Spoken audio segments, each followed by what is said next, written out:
자, 행정 정경호입니다. 자, 이제 시험 얼마 안 남았는데요. 2015, 19년 대학모의고사 위주로 한번 간단하게 해설을 하도록 하겠습니다. 지금 대학모의고사 문제는 올해 기출된 내용들의 어떤 주제 위주로 조금씩 보시면 좋겠고요. 꼭 이게 논다는 건 아니니까, 그죠? 그래서 그냥 평소 자기가 공부했던 내용들 위주로 정리하신 분들은 그 위주로 그냥 보시면 좋을 것 같아요. 자, 전반적으로 한번 확인해 보도록 하겠습니다. 시작하겠습니다. 자, 공공성이 강한 서비스를 민간 행위자들이 공급하는 이론적 정당성. NPM도 좋고요. 뉘가원도 좋습니다. 보즈만의 접근법으로 접근해도 좋겠죠. 문제점을 한국 특유의 국가이론, 즉 발전 국가, 높은 국가 자율성이나 배태된 자율성, 조합주의, 조정된 시장 경제 등으로 설명하시면 될 것 같아요. 자, 조금 2019년 나왔던 문제인데 시험 문제 놓을 가능성은 조금 낮은 것 같습니다. 자, 공적인 것과 사적인 것 경계 기준, 결합된 사회 문제, 우리 뉴가버넌스나 보즈만의 얘기처럼 생각하시면 되겠습니다. 최근에 어떤 사립 유치원 같은 경우도 상당히 좋고요. 민영교도 죄송합니다. 민영교도소 문제도 상당히 좋을 것 같습니다.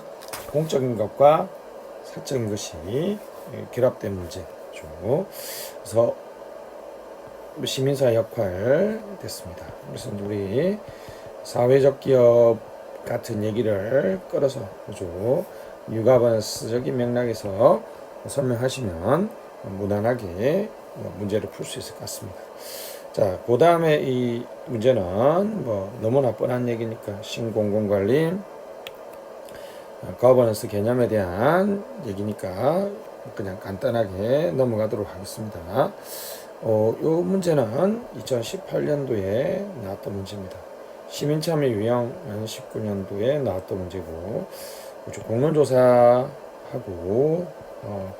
국민참여 예산제도를 생각하신다면 정보 제공, 협의, 결정 수준의 참여 정도를 나눠서 각각의 사항을 설명하시면 좋을 것 같아요. 자, 시민민주주의는 너무나 많이 했으니까 넘어갑시다. 그죠? better self. 그죠? better self. informed citizen. 그래서 시민적 연대성이 가장 중요한 개념이니까 잊지 마시고 꼭 얘기해 주시면 좋겠고, 등대 속 수용에서 대표성, 그죠? 평등성, 대표성, 수기성, 수용성, 그죠? 그래서 네 가지 성격 중에서 우리 평등성, 대표성, 수기성, 수용성 얘기를 조금 많이 해주시면 좋을 것 같아요. 자, 공공성, 포스트 NPM. 포스트 NPM만 놀만하니까, 그죠? 꼭 좀 기억해 주시고, 이 경우에는, 공자감, 다적중 보장, 그죠? 작년에 나왔던 거니까 놓을 가능성은 좀 낮습니다. 포스트 NPM은 여러분들이 많이 알 거니까 꼭 넘어가도록 하겠습니다. 사학화 문제, 난제, 그래서 이제 미세먼지, 핀테크, 자율주행카 또 언급하시고, 이 경우에는 이제 간단하게 베버라는 학자와 크하데미안이라는 학자가 말했던 영교 비구 특징을 좀 쓰시고, 그래서 영속적이다, 교차적이다, 비구조적이다. 그래서 이제 협력 거버넌스가 필요하다. 그렇게 접근해 주시면 좋을 것 같습니다. 이제 네거티브 규제 입법이 규제 샌드박스죠. 올해 19년에 시행되고 있으니까, 그죠? 신속 처리, 신허특입니다. 신허특. 수업 시간에 말씀드렸죠. 수소 충전소가 1호 규제 샌드박스가 되었다고, 그죠? 자, 조금 빨리 처리해준다. 신속 처리. 임시허가, 실정 특례. 됐습니다. 요거보다 더 중요한 거는 사회적 안전장치가 꼭 있다는 거 중요합니다. 사회적 안전장치가 있다는 것이 규제 프리존과 차이점이라는 거 잘 아실 거고요.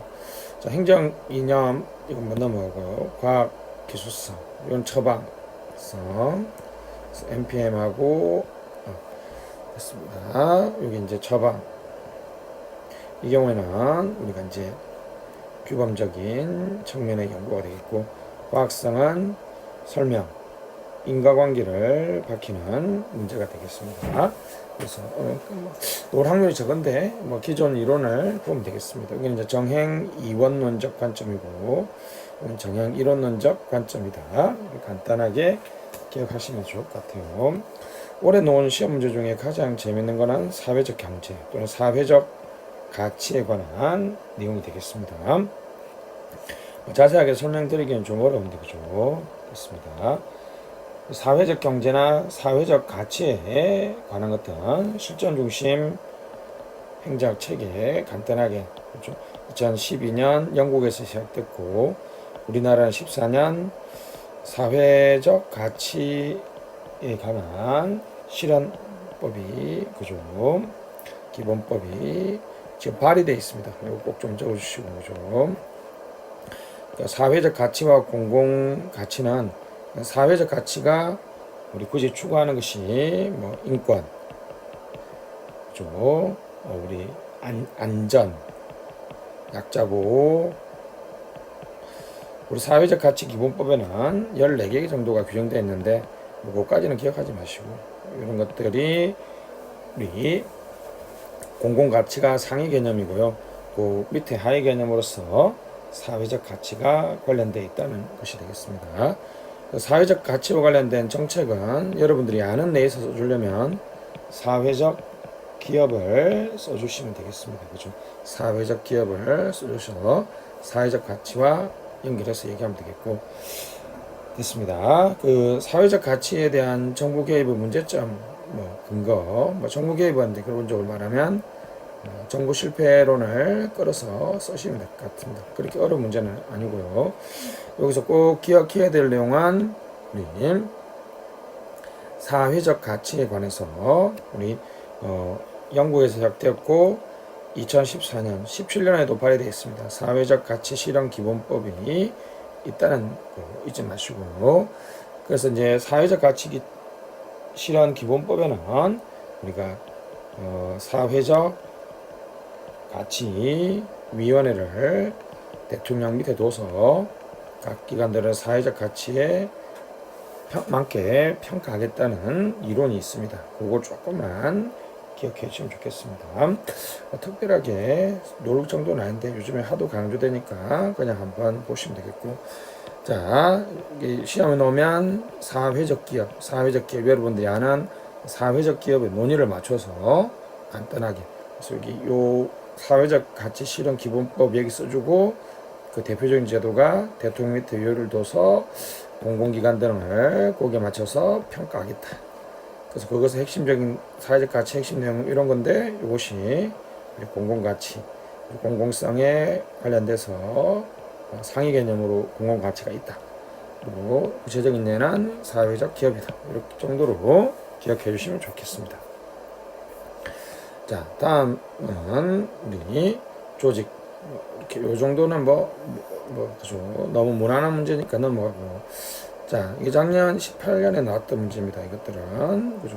이렇게 다 있는데 홀라크라시가 그죠? 조금 여러분들이 처음 보는 건데요.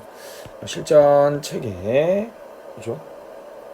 299페이지에 잘 설명되어 있습니다. 그죠? 노보스, 노매니저, 노보스, 노매니저. 극단적인 수평적인 조직 구조라는 거죠. 극단적인 수평적인 조직 구조라는 것을 꼭 잊지 말고 얘기를 좀 해주시면 좋을 것 같습니다. PSM은 작년부터 놓을 거라고 얘기하고 있는데, 그냥 합리적, 규범적, 감성적 차원으로 외워되는데, 문화만의 어떤 각국 나라마다 문화마다 특수성이 있어서 최근에는 우리 이제 서울산업대 김상국 교수님이 새롭게 나눈 거죠. 호헌, 동의 이렇게 해서 네 가지로 나눠서 기억해도 좋을 것 같습니다. 그죠? 봉사에 대한 호감, 그죠? 봉사에 대한 호감, 그죠? 헌신, 공직에 대한 또는 가치에 대한 헌신, 그죠? 동정심, 자기희생 등이 있습니다. PSM이 놓으면 여러분들이 이런 내용하고 PSM이 어떤 효과가 있고 PSM이 내생변수냐 외생변수냐, 그래서 내생변수면 무엇에 의해서 영향을 받는지 요 얘기까지 같이 기억을 해주시면 좋을 것 같아요. 리더십은 18년에 기출되었으니까 넘어가도록 하겠습니다. 19년에 놓았던 것 중에 소극행정, 부정양태 극복 방안, 조직적 측면, 인사 측면에서 조직은 다시 구조적 측면하고 관리적 측면, 인사에서는 채용, 계열별 관리, 유지 관리 이렇게 해서 간단하게 쓰면 되겠습니다. 여러분들이 적극 면책 제도도 좋고요. 이거보다 더 좋은 거는 사전 컨설팅도 좋고, 이런 조직적인 측면뿐만 아니라 문화적 측면에서 이렇게 해서 이렇게 전문 경력관이라든지 이런 얘기도 같이 해주시면, 이런 큰 문제가 나오면 그냥 좀 넓게 잡아서 써주는 것도 괜찮을 것 같습니다. 자, 올해 19년 새로 나오는 거죠. 미비전 잘 아시죠? 지표가 나와 있습니다. 미션은 놓으려면 수학 분석이 나와줘야 되죠. 미션은 조직의 정당화의 큰 거다. 비전은 조직의 장기적 방향이다. 전략은 행동 계획이다. 그렇게 해서 얘기를 하시면 되겠습니다. 평가 지표는 B에서 C에 관한 얘기를 하면 잘 되겠죠. 그 다음에 인사 조직 관리 행정 가치적 관점에서 얘기하면 효과성을 얘기하면 되겠고요. 인사에서는 성과를 강조하는 것은 SHRM이나 역량 HRM을 연결해서 쓰시면 되겠고, 조직 관리는 포스트 MPM 같은 것들이 요즘 입장에서는 좀 좋죠. 그죠? MPM보다는 포스트 MPM이 좀 좋다. 이렇게 볼 수 있습니다. 자, 사례를 던져놨는데요. 국민참여예산, 공론조사, 국민참여 조직진단. 2019년 정부 조직관리 지침에서 나왔던 얘기죠. 이것도 19년 문제인데요. 공통적으로 추구하는 세부적인 가치가 뭐냐? 이렇게 물어봤고, 협력과 보안수 관점에서 중요성과 한계를 논해라. 이렇게 나와 있는데, 민주성과 효율성을 동시에 추구하고 있다. 이렇게 보시면 무난하게 해결될 것 같습니다. 특별하게 크게 신경 쓸 얘기들은 아닌 것 같아요. 그냥 무난하게 보시면 되겠고, 재난관리에서 회복 탄력성인데, 이건 이제 조금 최근에 좀 강조되고 있는 주제가 되겠습니다. 그래서 재난관리는 기존에서는 예방, 예준대복이라고 그랬죠. 그래서 예방하고 준비하고 대응하고 복구하는 것인데, 과거에는 이렇게 예방 준비 쪽이었으면 최근에는 이렇게 지역사회 주도로 어떤 사회 문화적인 그런 제도적인 측면에서 협력을 통해서 빨리 원상태로 돌아오는 것을 좀 더 중요하게 생각한다는 거고, 재난관리에서 회복 탄력성이 유엔이 2015년에 유엔이 2015년에 조금 강조했기 때문에 맥락에서 여러분들이 조금 기억을 좀 해주시면 좋겠습니다. 그 내용들에 유엔에서 최근에 그러면서는 UNISDR이라고 해서 인터내셔널 스트래티지 전략, 재앙이 우리가 디자스트라 그러나요? 그죠? R은 리덕션입니다. 그래서 여기 유엔에 있는 재난 관리나 회복을 위한 단체인데, 이 단체가 2015년 일본의 센다이라는 동네에서 좀 앞으로 재난 관리가 나가야 될 방향을 새롭게 설정했다. 그래서 센다이 프레임워크라고 합니다. 센다이 프레임워크. 센다이 프레임워크에 따라서 이전 상태로 돌아가고 피해를 최소화하고 이전 상태로 돌아갈 수 있는 회복 역량을 회복 탄력성이다 라고 얘기했다는 것이죠. 그래서 이 맥락에서는 우리 센다이 프레임워크 정도만 기억을 좀 해주시면 좋겠고, 그죠? 어떻게 행동해 나갈 것이냐를 조금 더 중요하게 생각하고 있다는 거죠. 출제 가능성은 조금 낮은 것 같습니다. 그죠? 그래서 혹시 모르니까 UNISDR 센다이 프레임워크 피해 최소화와 회복 역량 지역사회가 주도해야 된다는 요 정도 단어 정도만 가져가시면 되겠습니다. 공기업 경영평가는 예전부터 참 중요하다고 했는데 이제 정도가 시험에 나온 것 같습니다.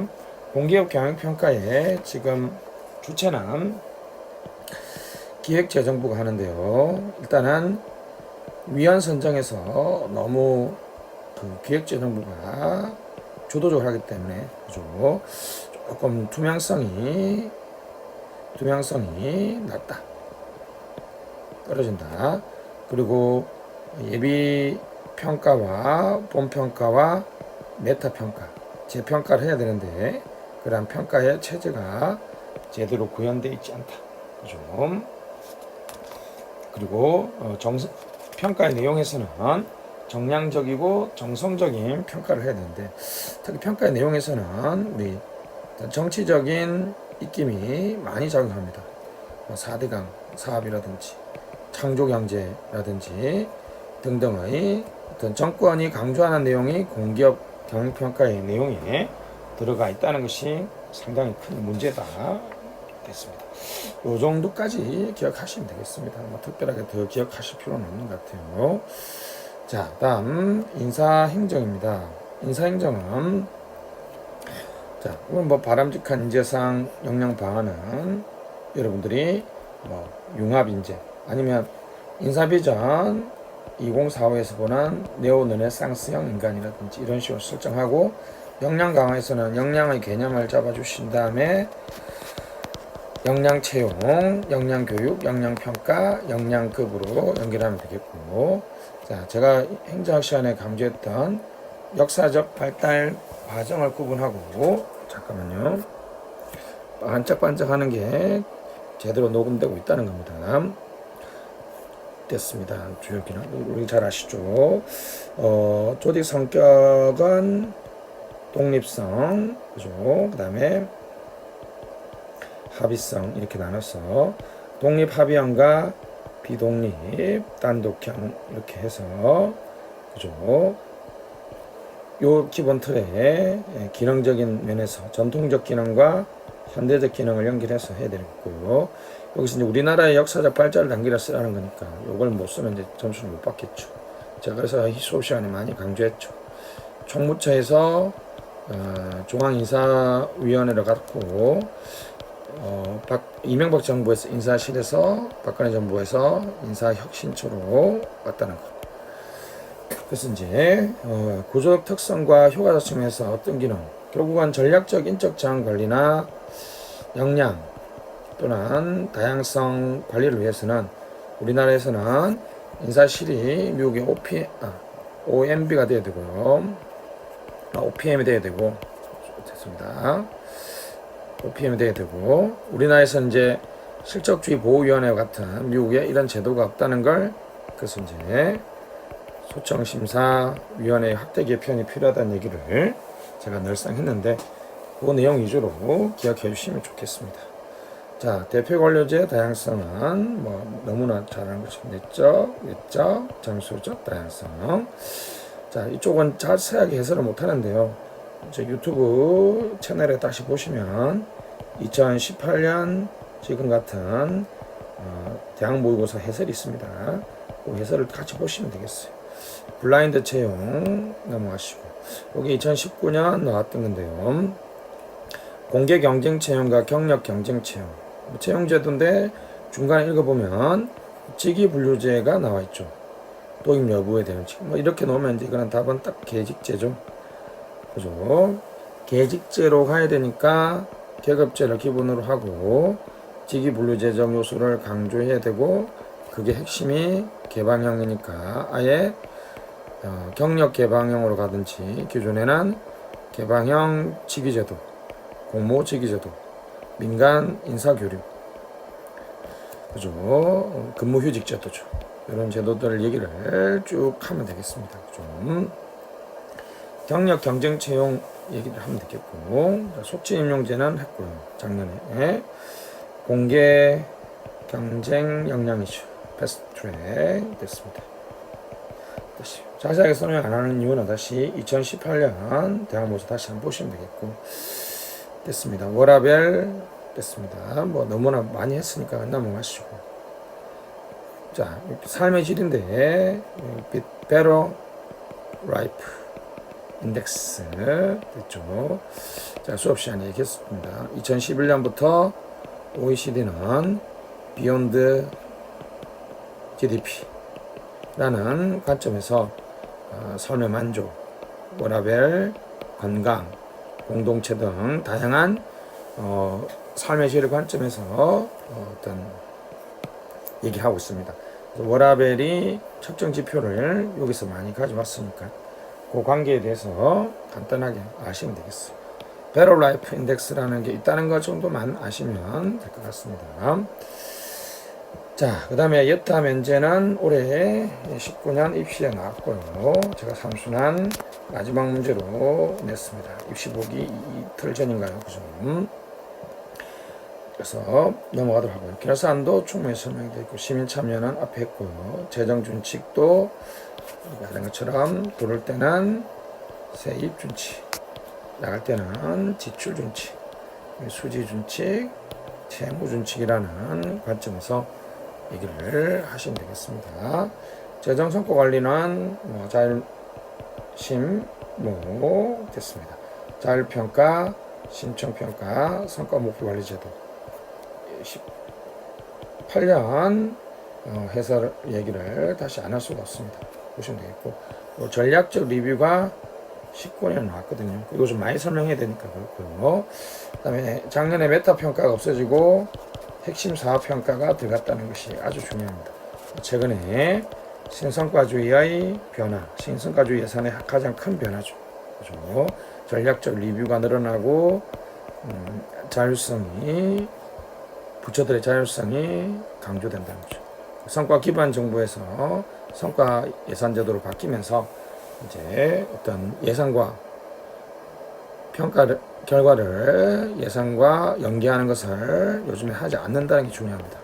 자기들의 관리적 책무성을 높이는 쪽으로 가고 있다는 것이 중요한 내용이 되겠습니다. 자, 전략적 리뷰라는 것은요, 우리 우선순위, 그렇죠? 전략적이란 말은 이제 SWOT 미비전이잖아요, 그죠? 그래서 사업의 우선순위를 선정하고 거기에 따라서 규모 또는 지출 또는 그 과정에서 효율성, 또 그런 그 목표를 달성했는지 이것을 적정성을 심사하는 제도를 우리가 전략적 리뷰입니다. 캐나다에서 하고, 캐나다 제도라는 거 좀 기억해 주시고, 캐나다 제도 그거죠.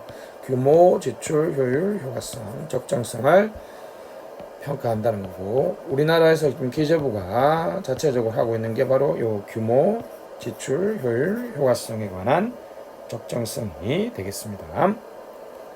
이런 걸 많이 하면 좀 부처의 재량이 없어지고 다부처 사업에 좀 곤란하다는 그런 얘기도 좀 해주시면 좋을 것 같아요. 자, 요거는 뭐 우리 롬제가 아시죠? 요 틀입니다. 그죠? 내외 강약, 복감 패치 어디 있고 뭐 맛있고요. 충성을 혹시 충성이라고 놓으면 롬제가 튜닉의 틀로 해석해 주시면 되겠습니다. 여기는 이제 법에 충성해야 되고, 여기는 상관의 명령에 충성해야 되고, 나의 전문성에 충성해 주고, 프로페셔널리즘, 그죠? 여기는 정치적 책임성이니까 시민의 요구에 충성해야 됩니다. 가상적인 시나리오를 설정한 다음에 해결 방안들을 여러분들이 고민해서 제시해 주시면 되겠습니다. 여기서 중요한 것은 충성의 개념을 잘 따야 됩니다. 충성이라는 것은 롬직과 튜닉의 내외 강약, 법관 패치로 따온다는 것이죠. 자, 이렇게 간단하게 주제 중심으로 그냥 터치만 했는데요. 저도 이렇게 의도적으로 간단하게 설명하는 이유는 여러분들이 너무 어려운데 집착하면 안 되고, 자, 마지막에는 그죠? 여러분들이 꼭 항상 기초에 충실해서 새로운 내용을 확인하기보다는 그냥 간단하게 보시고, 원래 여러분들이 공부했던 내용이죠. 다시 한번 반복하시고, 문장을 많이 쓰려고 하지 마시고 키워드를 많이 언급해서 공부 열심히 했다는 느낌으로 하시면 좋은 결과가 있겠습니다. 자, 혹시 질문이 있으면 이렇게 다음 점 넷으로 하면 되겠고요. 밴드로 들어가셔도 좋을 것 같습니다. 밴드.us 좀 고시라 보죠. 밴드.us 골뱅이 고시라고 합니다. 행정고시 사랑을 패러됐습니다. 제 밴드니까 여기도 질문하시, 여기에 톡 보내기가 있습니다. 여기 좀 하시든지 STOF입니다. 그래서 여기에 메일을 보내주시면 되겠습니다. 모두 파이팅해서 좋은 결과 있기 바라고, 여담인데 정보체계론 선택하신 분들은 항상 마지막에 EVM 쓰는 거 잊지 마시고 꼭 EVM 쓰고 와서 저한테 자랑해 주시면 고맙겠습니다. 자, 모두 좋은 결과 있길 바라겠습니다. 이상 정경호였습니다.